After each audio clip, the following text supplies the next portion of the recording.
Looks like a wild anaconda ready to eat. Dale McGinty is curator of ectotherms at the Nashville Zoo. I just need to look at its skin for a minute. He's an expert on reptiles and snakes like this giant anaconda. Anacondas can live to be about 30 years old. 8 years ago, while McGinty was in Jamaica in search of a giant gollywasp, a type of lizard thought to be extinct, he contracted a rare tropical infection that nearly killed him. You know, I thought I just had the flu, but it kept getting worse and worse. The zookeeper went home but continued to deteriorate. The first doctor he saw diagnosed him with dengue fever, a nasty tropical virus. But it was soon apparent the bug that made Dale McGinty sick was no fever. My temperature got up around 105, and I started coughing up blood and having blood come out of places it shouldn't come out of. McGinty's wife rushed him to Vanderbilt, where he was treated by members of the hospital's infectious disease team, headed by Dr. Patty Wright. He had to be on dialysis because his kidneys stopped working temporarily. He was, quite frankly, one of the most jaundiced people I have ever seen in my life. Not unlike the doctors on the long-running Fox medical drama House. And total body irradiation.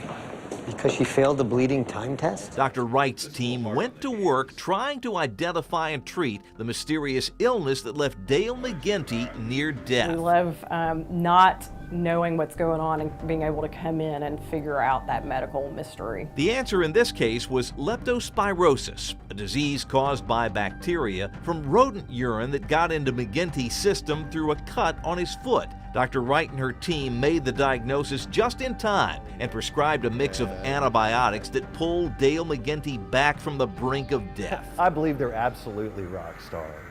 And when somebody saves your life, when you're that close, they care so much about their patient. Let me just have you sit forward a little bit. That's good. The infectious disease team here at Vanderbilt sees patients with unusual cases almost every day. I want you to take a real big breath. But Dr. Steve Dummer, a longtime member of that team, says there's a lot more conversation and a lot fewer painful procedures than the shows on TV. He says it is truly a collaborative effort. It's an incredibly varied profession, which I think is the attraction for a lot of people, you know, people that maybe have a little tendency to get bored. And infectious disease isn't just patients. It also includes vaccine research, tuberculosis, brain disease, AIDS, and HIV. Dr. Spiros Callums leads a team trying to find a way to harness the body's ability to fight off AIDS. We've identified that about 30% of HIV-infected individuals are in fact able to make antibody responses that neutralize the virus. And this has really taken off in the past several years.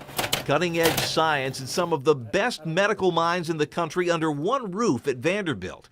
Its credits already include helping to stamp out polio and more recently unraveling the fungal meningitis scare. And we will need them again. With infectious diseases, you never know. The only thing you're certain of is that there will be something new. And in the meantime, they're here for us. We'll listen to you, see how you sound. Mind sitting up? And people like Dale McGinty. They just had the greatest facilities in the world. I think if I had gone anywhere else, I probably wouldn't be alive.